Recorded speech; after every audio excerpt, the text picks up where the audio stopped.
O Oda não sabia como o Luffy ia derrotar o Kaido, mas agora nós sabemos, com um bom e velho socão. Mas será que isso contradisse o próprio autor? No longínquo ano de 2016, em uma entrevista para o One Piece Great Newspaper Volume 2, nosso mestre, nosso deus, Oda Sensei disse a fatídica e polêmica frase que vem destruindo a mente de teoristas pelos últimos 6 anos. Abre aspas. Quando o Kaido apareceu pela primeira vez, eu disse que o Luffy ainda não poderia derrotar um personagem tão forte. E eu ainda não sei como o Luffy derrotaria o Kaido. Provavelmente o público não ficará satisfeito se o motivo para a derrota do Kaido for porque o soco do Luffy é muito forte. Eu e Luffy, de alguma maneira, ainda temos que achar uma solução. E agora, 6 anos depois, no capítulo 1049, vemos o Luffy muito provavelmente ter derrotado o Kaido justamente com um socão muito forte. Aê! Mas pera, será que o Oda traiu a gente? Será que ele mentiu na nossa cara? Será que ele chegou, pegou o microfone e falou: vou falar aqui um monte de caô e vou enganar essa grande comunidade incrível? Ou será que tem algo a mais por trás dessa grande frase do Oda? Se a gente olhar para o contexto da época, se a gente olhar para a frase, interpretar bonitinho, eu acho que dá para realmente entender o que o Oda quis dizer quando o público não ficaria satisfeito se o Luffy só desse um soco forte. E é isso que a gente vai mostrar para vocês hoje. Então, fala aí galera, Chapéu Espelho aqui, eu sou o Derek. Já dá o slap no like dessa moral. Olha só, eu tenho uma camisa, vou mostrar minha peita agora, estão preparados? Olha a minha peita. É a camisa do Capitão lá na loja chapéusdepalha.com. Você também pode ter uma se você quiser. É só você clicar, é só você dar essa moral. A gente espera vocês lá. E, fora isso, slap no like que eu já falei. Se inscreve e... É isso, galera. Não. Ih, caralho, quase que eu acabei de vestir. Chama a vinheta. Chama a vinheta. A primeira coisa que temos que olhar é que na época o Luffy de fato não tinha força para derrotar o Kaido. Nem perto, inclusive. Em 2016, One Piece estava entrando no volume 81, que lançou em abril daquele ano. E a entrevista que o Oda fala sobre o socão é mais ou menos de 3 meses depois, em julho de 2016. Kaido já era um tópico de discussão porque ele foi introduzido no capítulo 795, no final de 2015. Capítulo que você inclusive pode ver no canal, caso esteja interessado em um Derek e Lipe juntos pré-timeskip. Eu sou o Felipe e hoje a gente vai trazer pra vocês o review do mangá 750 mil de One Piece. E claramente ele seria um grande vilão, afinal nessa altura o Luffy já tinha se aliado ao Law e pretendia derrotar os 4 Yonkous. Law inclusive tinha dado 30% de chance deles conseguirem completar seu plano. Visionário, né? Um grande estatístico, um grande economista, um grande futurologista. Esse é a Trafalgar Law, que deu esses 30% mesmo na época sabendo que a parada dele era derrotar só o Doflamingo, tanto que ele tava pronto a dar a própria vida pra conseguir tal feito. E aí eu acredito que depois de Dressrosa você deve ter feito um recalculate na mente dele pra aparecer outra estatística, mas enfim, ele não é o Hawkins, isso não importa. O fato é que contextualmente, na época da entrevista, nós tínhamos um Luffy que estava em um nível de poder bem abaixo. Ele não tinha nem lutado contra o Katakuri ainda. Então fazia todo sentido o Oda dizer que não tinha ideia de como o nosso protagonista ia de fato derrotar esse grande dragão azul poderosíssimo, que aterroriza até as mais corajosas pessoas do mundo, como a Otama. A Otama é uma das mais corajosas do mundo e ela tem medo do Kaido. Você também teria medo do Kaido, provavelmente, se você fosse a criança de 10 anos. Então, quando ele diz que o Luffy simplesmente dar um soco forte não seria satisfatório, ele estava certo. Só um socão não seria o suficiente, principalmente com o nível de poder que o Capitão se encontrava na época. Mas também, em nenhum momento, o Oda disse que o Luffy não derrotaria o Kaido com um socão. E também em nenhum momento o Oda disse que não seria um socão, até porque, se fosse um chute não ia fazer tanta diferença, né? Ele só realmente disse que não fazia ideia de como o Luffy ia derrotar o Yonkou. Isso é muito mais sobre o nível que o Luffy estava, sobre a maneira que ele faria. Tanto que 3 anos depois, em 2019, tivemos o capítulo 923, Luffy pé rapado do Chapéu de Palha contra Yonkou Brabo Kaido. Tá, não é exatamente esse título, mas praticamente seria, porque a sova que o Luffy toma, né, a quantidade absurda de golpes e a quantidade absurda de golpes que o Kaido tanca principalmente, já indica que o nível entre os dois tá muito aquém, até pra um vilão final de saga. O Oda tava sendo bem didático pra mostrar que não importa o soco forte que o Luffy pudesse ter em seu arsenal, ele não tava no mesmo nível do terror absoluto que é o Kaido no combate, ainda mais no combate mano a mano. E é a partir desse momento que começa a jornada do Luffy para ser capaz de derrotar o Kaido pelas suas próprias forças. No 939, o vovô Ryogoro se oferece a ensinar essa nova técnica de Haki, que nós do fandom chamamos de Haki do armamento avançado, mas lá, pra eles na Terra de Wano, é o Ryou. E é tão marcante que eu e Lipe, a gente já vem conversando isso há várias e várias semanas. Sempre quando o Luffy tá num combate contra o Kaido e tá em apuros, ele meio que lembra um pouco do Ryogoro, daquele momento que ele aprende, daquela técnica que ele tá treinando. É uma coisa que tem que estar constantemente na mente dele, porque ele tá praticando contra o Kaido. E esse é todo o diferencial da luta. Ele aprendeu essa técnica que ele já tinha visto antes com o Rayleigh e com o Sentomaru lá em Sabaody. E aí ele finalmente se tornou capaz de dar dano no Kaido de alguma maneira, porque antes o Kaido só tancava tudo como se os socos nem fizessem diferença. Isso não é a primeira vez que acontece em One Piece. Na primeira metade da Grande Rota, os vilões com os poderes Logias realmente apresentavam o mesmo tipo de desafio.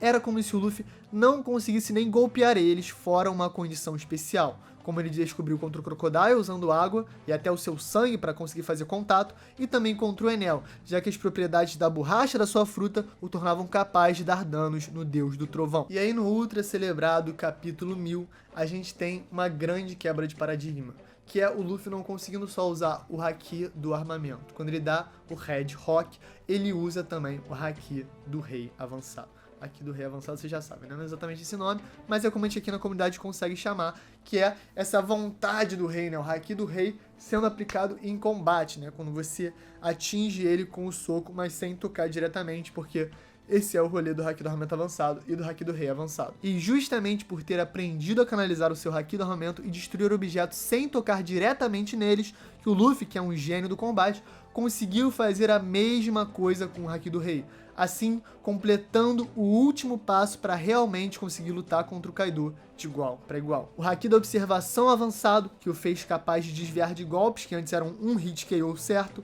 o Haki do Armamento Avançado em combinação com o Haki do Rei Avançado para conseguir atingir o Yonkou e dar um dano sério. Tanto que antes o Kaido nem desviava, mas em certa altura até a Big Mom ficou preocupada com o Kaido. E depois de apanhar muito e desviar muito também, o Luffy lá no capítulo 1044 conseguiu ter a cereja do bolo.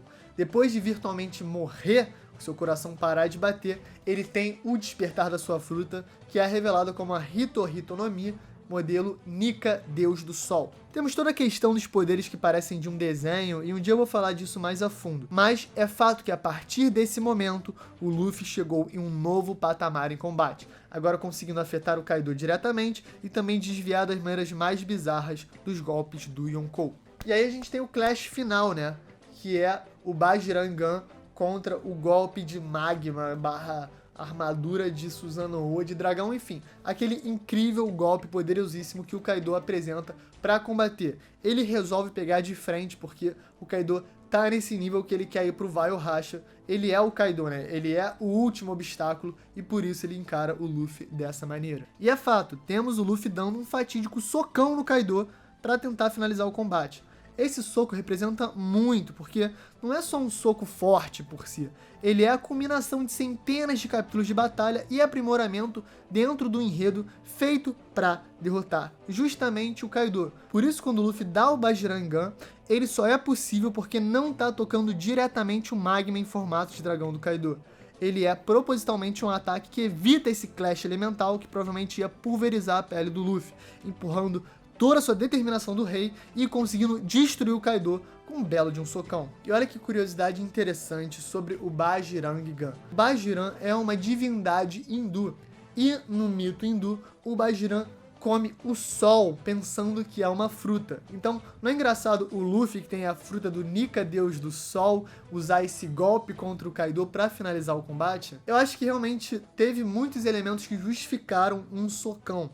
E a gente brinca muito, tipo, os teoristas ficaram malucos porque durante esses 6 anos eles tentaram pensar em 1000 maneiras diferentes do Luffy derrotar o Kaido, que não é um socão. E coitados, quando você vê One Piece, geralmente o Luffy derrota os oponentes com um socão. A gente tem aqui no canal um vídeo com os top 5 socões do Luffy que vale muito a pena ver. Mas é óbvio que quando o Oda tá falando sobre o soco, não era simplesmente pela maneira de golpear, e sim pela coisa mais simbólica. Ah, eu não posso só dar uma técnica forte pra resolver. Ele tem que dar várias outras coisas, vários passos, como o haki da observação avançado, que é depois da entrevista, o haki do armamento avançado, que é depois da entrevista, o haki do rei avançado, que é depois da entrevista, e o despertar do Luffy, que é depois da entrevista. Se o Oda em certo momento falou que ele e o Luffy tinham que achar uma solução, eles acharam. Eles congregaram diversas habilidades diferentes para derrotar um dos oponentes mais fortes, de nível mais elevado de toda a obra. E isso que torna um momento especial. É que, por mais que a gente esteja aí há mais 65 capítulos em batalha, ainda tem gente achando que é pouco. Por mais que o Kaido já tenha derrotado os bainhas, lutado contra os supernovas, tomado dano de tudo quanto é lado, tomado dano do Zoro, tomado uma porrada de dano do Luffy, a galera ainda tá achando que é pouco. Isso só mostra que é um mérito do Oda gigantesco, porque a maneira que ele desenvolve os personagens torna eles muito mais do que eles estão dentro das páginas. Se tornam mitos, lendas dentro da própria mente do leitor. Então, galera, esse foi o vídeo. Checa lá a loja chapeuespalha.com. Eu tô bem baqueado, pra ser sincero. O tempo baixou, o frio aqui no Rio de Janeiro baixou de 28 graus para 20 graus. Sim, estou passando mal, 20 graus faz passar mal. Eu sei que em Curitiba tem gente congelada, mas aqui no Rio de Janeiro 20 graus já é o suficiente para você botar o roupão. Então, deixa o like, deixa um comentário aí e é isso, galera. Valeu!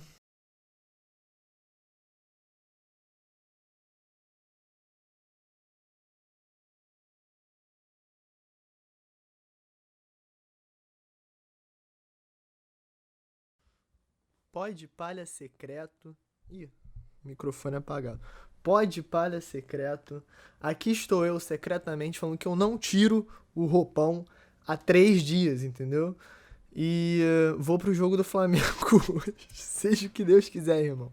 Paulo Souza tá sendo mais frito do que um camarãozinho alho e óleo. Mas vamos pra cima, é Mengão na cabeça. E de resto, galera, obrigado por ficar até aqui, obrigado por assistir os vídeos. Eu sou muito grato sempre, mas ao mesmo tempo as palavras elas só voam, né? Elas não significam absolutamente nada. Então, ficar agradecendo, não sei, às vezes é um gesto que eu queria que fosse maior. Não sei. É isso, galera. Valeu.